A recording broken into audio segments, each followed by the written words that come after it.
할렐루야. 우리가 복받은 신앙생활을 하려면 첫째도 성령 충만, 둘째도 성령 충만, 마지막도 성령 충만입니다. 여두순 모험교회가 올해로 64주년을 맞이하는데 세계 최대의 교회로 쓰임받게 된 것은 성령 충만의 역사 때문에 쓰임을 받게 된 것입니다.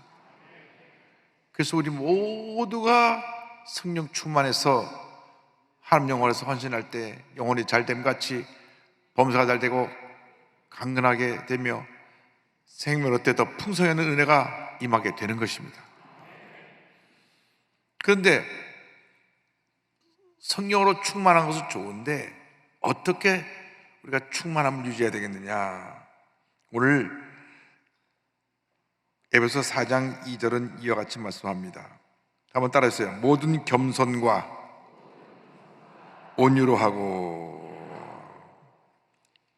성령 충만 받으면 내가 충만하다 자랑하는 것이 아니라 충만하면 충만할수록 겸손해집니다. 왜냐하면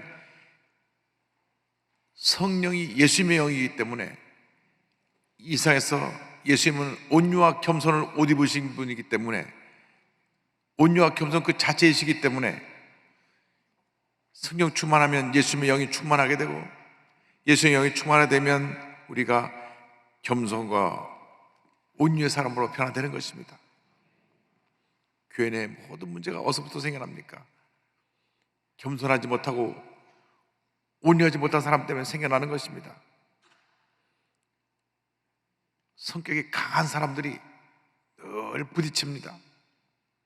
그래서 우리가 기도해야 됩니다. 주님, 내가 예수님의 온유와 겸손을 본받게 하여 주시옵소서. 나를 겸손한 주님의 일꾼으로 만들어 주시고 나를 온유한 주님의 일꾼으로 만들어 주시옵소서. 온유와 겸손, 겸손과 온유로 무장할 때 하나님께서 성령으로 충만케 하시고 큰 복이 임하게 만들어 주는 것입니다. 우리가 겸손하지 못하면 사람과의 관계가 좋지 않습니다. 늘 부딪히기 때문에 마음이 편할 날이 없습니다. 주여, 내 마음에 겸손의 영을 부어 주옵소서. 겸손의 영을 부어 주옵소서. 그럼 하나님께서 우리를 통해서 큰 일을 이루기 시작하시는 것입니다. 겸손하면 하나님이 복을 주십니다. 은혜를 주십니다. 주의 사랑이 넘쳐나게 만들어 주십니다. 그래서 우리가 어디를 가든지 나는 아무것도 아닙니다. 주님만이 나의 모든 것이 되십니다. 주님 홀로 존귀와 영광을 받으시옵소서. 그러면 우리는 성령의 사람으로 쓰임을 받을 수 있게 되는 것입니다. 일생 살아가는 동안에 늘 온유와 겸손과 온유로 영적 재무장을 하고 살아가는 여러분 모두가 되기를 주님의 이름으로 축원합니다.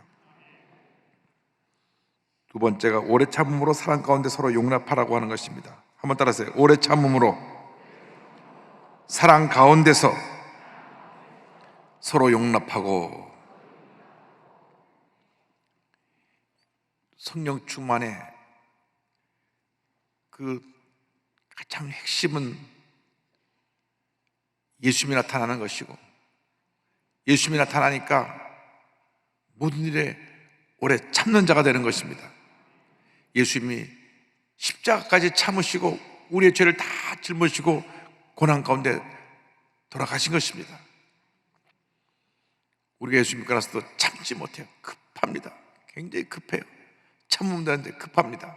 급하니까 실수하고, 급하니까 내가 잘못을 저지르게 되고, 급하니까 사람들과의 관계가 나빠지게 되고, 급하니까 여러 가지 어려운 일이 내게 생겨나는 것입니다. 우리가 주님을 할 때 마음의 여유를 가지고 서두르면 안 됩니다. 성경에 듣기는 빨리 하고 속히 하고 말하기는 더디하라. 그래, 듣기는 더디 하고 말하긴 빨리 하니까 이것이 문제입니다. 여러분, 말의 실수가 없으면 우리가 복을 받는데 말을 쏟아놓고 나서 주워 담지 못하는 것입니다. 그래서 우리 늘 매사에 오래 참아야 됩니다. 할 말, 못할 말을 잘 가려서 하고, 속상하고 답답하고 그래도 또 참고, 또 참고, 또 참고, 또 참으면 반드시 좋은 일이 일어나게 되는 것입니다. 참지 못하니까 자꾸 우리가 우리의 감정을 다 표현해가지고 부딪혀요. 근데 오래 참음으로 사랑 가운데 서로 용납하라. 무슨 말이냐 하면 사랑 안에 서로 품어주고 용서하고 화목하고 화해하라. 할렐루야.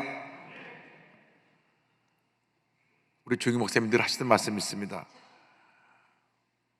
울어보고 웃어보니 웃는 것이 낫더라. 늘 우리는 참는 가운데 참으며 기뻐하고 감사하고 사랑하고 용서하고 화목함을 살아갈 때 은혜가 임하게 되는 것입니다. 예수 믿는 사람들은 우리를 통하여 하나님의 은혜가 이웃에게 넘쳐나야 되는 것입니다. 예수 믿고 우리는 복받은 인생을 살아야 됩니다. 영혼이 잘 되면 같이 범자가 잘 되고 강건하게 되고 생명할 때 풍성한 은혜가 우리에게 임해야 되는 것입니다. 그래서 오래 참음으로 사랑 가운데 서로 용납하라. 이것이 우리에게 주신 두 번째 권면의 말씀입니다. 성령 충만하면 첫째로 겸손하게 되고, 성령 충만하면 둘째로 오래 참게 되는 것입니다. 그 다음 성령 충만하게 되면 오늘 우리에게 제목으로 주신 말씀입니다. 평안의 매는 줄로 성령이 하나되게 하신 것을 힘써 지키라. 한번 따라 주시죠. 평안의 매는 줄로 성령이 하나되게 하신 것을 힘써 지키라. 할렐루야. 하나가 되려면 마음이 평안해야 됩니다. 나의 마음 속에 늘 평안함이 임해야 됩니다. 평안해야 모든 문제가 해결됩니다. 마음이 불안하고 자꾸 속상한 일만 생각나고 답답하고 괴로우면 우리는 모든 걸 멈춰야 됩니다. 멈춰서 그냥 주님, 내 마음에 평안함을 주시옵소서. 평안함을 주시옵소서. 평안함을 주시옵소서. 평안함을 주시옵소서. 기도하고 마음의 평안함을 회복해야 되는 것입니다. 전 태어나서 이번에 처음으로 일주일간을 모든 것 다 멈추고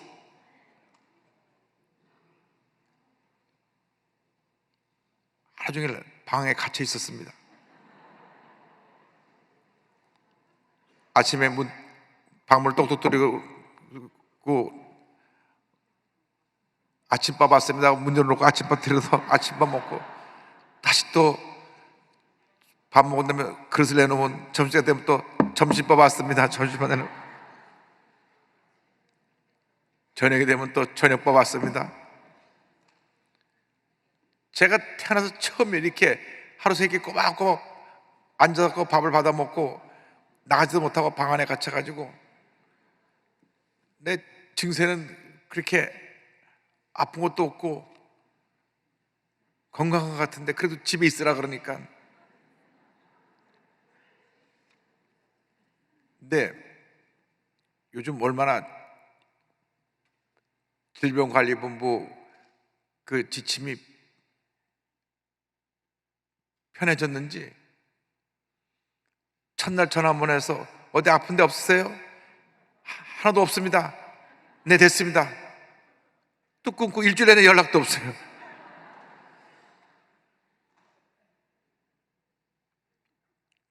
제가 첫날 이 목감기하고 코감기가 왔는데 한 이틀 감기약 먹으니까 그 다음에 뭐 아픈 데가 없어요. 하루 종일 방에 앉아 있었고 아침밥 먹고 점심밥 먹고 저녁밥 먹고. 그 대신 성경은 엄청나게 읽었습니다. 구약 절반 읽었으니까. 그냥 성경 읽고 기도하고 성경 읽고 기도하고 설교 준비하고, 그래갖고 새벽에 수요일 날 영상을 통해서 성도들과 함께 말씀을 나누고, 나중에 우리 교회 방송국에 올라온 그 예배 드리는 것을 제가 한번 다시 틀어서 봤어요. 왜냐면 제가 카메라 앞에서 설교하고 그 뒤에 보이는 커튼이 제 집 그 방 커튼인데,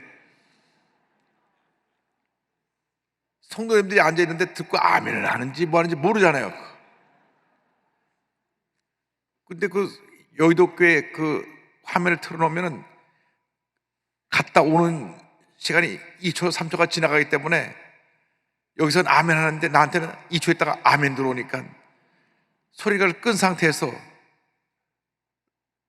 설교하다 보니까 반응이 없으니까 엄청나게 설교를 빨리 했더라고요. 보니까 조영희 목사님 70년대 설교 듣는 것 같아요. 가라가시면 막 하는 설교 같아요.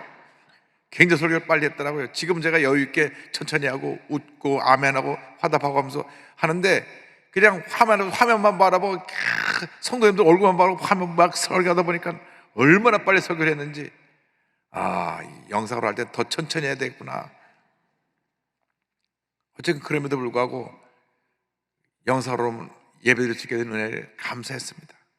그저 감사할 게 밖에 없고, 첫 때도 감사해요, 둘 때도 감사해요, 마지막도 감사한데 제일 중요한 것은 마음의 평안. 나의 마음속이 늘 평안해. 나의 마음속이 늘 평안해. 악한 죄 파도가 많으나 마음이 늘 평안해. 그죠? 하루 종일 성경 보고 기도하고 성경 보고 기도하고 마음 평안하게 일주일간을 딱 쉬고 나니까 부활절이 됐어요. 야, 드디어 부활절이구나. 할렐루야. 한번 조사해보자 했더니 한 줄이 쫙 나왔어요. 그 전에 밤낮 두 줄이 나오거든요. 두 줄이 나갖고 아직도 두 줄이네. 아직 두 줄이네 했는데, 딱 주일날 두 줄 나오면 내가 어떡하지 했더니 주일날 딱 한 줄 나왔어요. 그래서 부활절 예배 잘 드리고 오후 4시에는 대통령 당선자가 와서 이 앞에 앉아서 예배를 드리시는데 얼마나 예배를 열심히 잘 드리시는지 감사했습니다. 전국에서 그 주일 4시 예배를 다 CBS TV로 생중계해가고 본 분이 여기서 연락이 왔습니다. 아이고, 여의도 순복음교회 그렇게 많은 성도들이 모여서 예배드리는데 너무나 은혜를 받았습니다. 은혜 받았습니다. 할렐루야. 그러다 보니까 YTN 뉴스에서 부활절 예배가 나오는데 제일 먼저 우리 교회가 떡 먼저 나왔어요. 여두수목에서 부활절 예배 드렸습니다. 그리고 난 다음에 명동성당이 나오더라고요. 얼마나 감사한지요. 근데 중요한 것은 이 모든 일을 통해서 하나님 영광 받으시고 우리 마음에 기쁨과 평안을 주시니까 너무너무 감사했습니다. 평안함이 와야 우리가 성령 안에서 하나가 될 수가 있습니다. 시리비 선교연합회 많은 선교회가 있는데 선교회 그 각 선교마다 성령 안에서 하나가 될 뿐 아니라 모든 선교회가 다 하나가 되어서 회장님을 중심으로 해서 우리 교회에 맡겨진 선교 사역을 잘 감당하는 선교회가 되어야 할 것입니다. 2년 동안 그동안 우리가 기도하고 준비했으니까 이제부터는 힘써 달려나가야 될 때가 됐습니다. 오늘 축복성 이후로 여기로 이제 모기를 힘쓰고 흩어져 전도하고 사랑을 실천하고 선교하는 선교의 공동체가 되시기를 바랍니다. 열심히 선교해야 됩니다. 그래서 모든 선교회가 부흥하고 우리 한국에 소외된 많은 사람들이 우리 선교의 사랑을 통해서 변화되고 예수 믿고 회복되고 하나님의 큰 은혜와 축복이 넘쳐나는 그러한 은혜가 있어야 될 줄로 믿습니다. 복음을 전하는 것 외에는 우리가 이 땅에서 이루어야 될 더 중요한 것이 없습니다. 그러므로 시리빈 선교연합회는 연합회 본부를 중심으로 해서 모든 선교회가 각기 주어진 그 자기의 삶에 따라 힘써 복음을 전하는 일에 최선을 다하는 우리 모두가 되어야 할 것입니다. 그러려면 하나가 되어야 됩니다. 절대로 교회에서 편가르기 해서 다투면 안 됩니다. 네 편, 내 편이 없습니다. 우리는 다 하나입니다. 우리는 성령 안에서 하나인 것입니다. 절대로 나랑 마음이 안 맞는다고 나누지 말고 한 마음 되어서 주의 사랑으로 열심히 힘을 모아 주의 일에 최선을 다하는 여러분 모두가 되기를 바랍니다. 저는 참으로 감사한 것은 하나님, 아직 코로나는 끝나지 않았지만 예배가 완전히 회복될 수 있게 해주신 은혜를 감사합니다. 그동안 우리 2년 넘게 교회가 제일 피해를 많이 입었지만 이제 올해 5월달부터는 완전히 회복되어서 폭발적인 부흥의 역사가 일어나게 하여 주옵소서.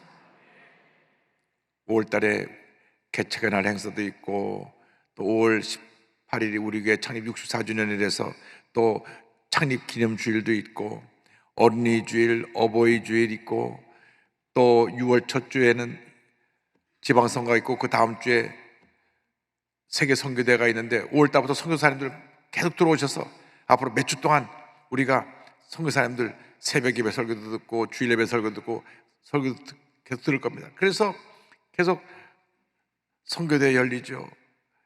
또 우리 교회가 6월 달에 들어서 올해 10월 달에 하는 오순절 대회 한국 대회를 먼저 여기서 열고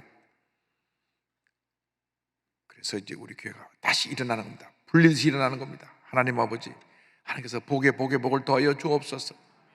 많은 사람들이 모여오게 하시고 은혜 받고 흩어져서 주님 영광을 나타내는 우리 모두가 되도록 주님 도우시고 함께 하시고 은혜 내려 주옵소서.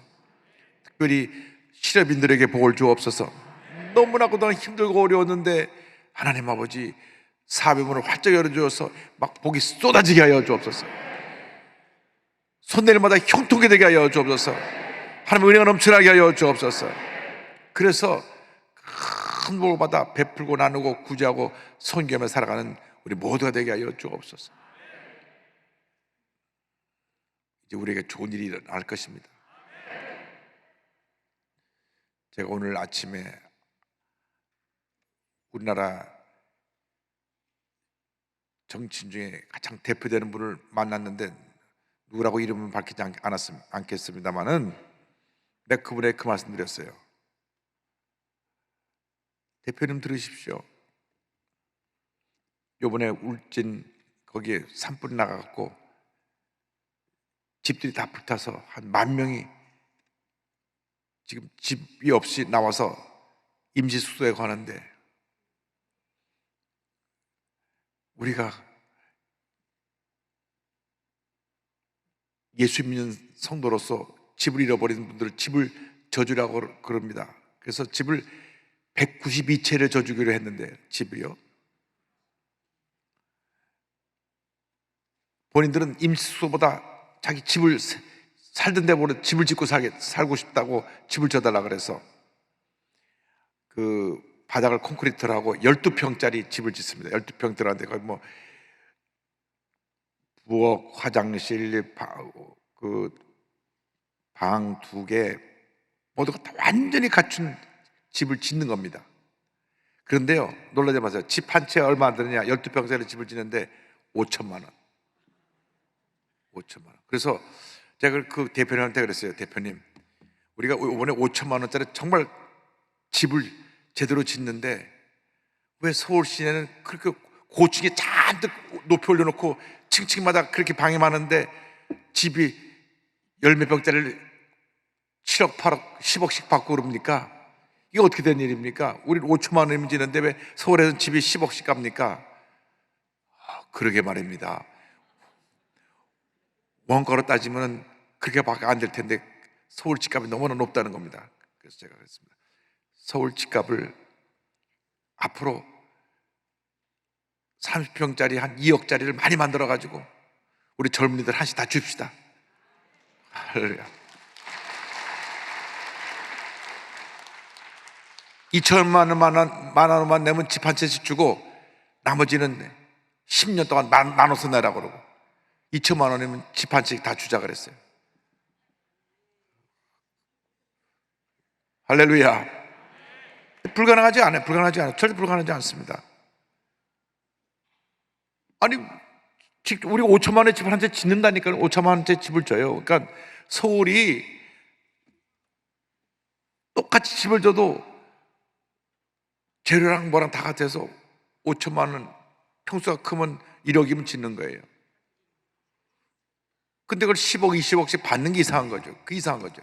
그래서 앞으로 새로운 정부가 들어서고 또 서울시장이 재선되시든지 또 다른 분이 되시든지 어쨌든 간에 현재는 재선될 확률이 높다 그러는데 그렇게 되고 나면 서울시 청년들을 위한 2억짜리 집 만들기 캠페인을 제가 벌이도록 강력하게 주장할 겁니다. 그래서 우리 할렐루야. 전혀 불가능하지 않습니다. 전혀 불가능하지 않아요. 지금 이렇게 뭐 10억, 20억, 30억 이거는 정말 잘못된 겁니다. 그래서 우리 대한민국이 새로워져야 되는데 하나만 되면, 우리가 한 마음만 되면 그런 일을 할 수가 있어요. 성령 안에서 하나 되기를 힘쓰라. 할렐루야. 하나 되기를 힘쓰라. 할렐루야. 우리 하나가 되면 기적은 일어납니다. 하나님의 축복과 은혜는 우리에게 임하게 되는 것입니다. 시름성연합회가 하나만 되면 놀라운 붕이 일어날 것입니다. 놀라운 축복이 다가올 것입니다. 범사가 형통하게 될 것입니다. 한번 따라하시기 바랍니다. 우리는 예수님 안에서 잘 될 수밖에 없습니다. 할렐루야. 잘 되는 축복을 다 받으시기 바랍니다. 그래서 오늘 세 가지 기억하시기 바랍니다. 첫 번째, 겸손과 온유. 두 번째, 오래 참음으로 용납하고. 세 번째, 성령 안에서 하나 되라. 그래서 시름성연합회가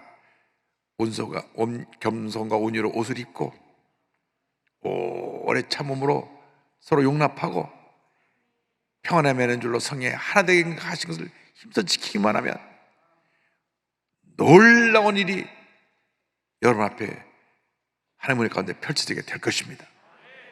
기도하겠습니다.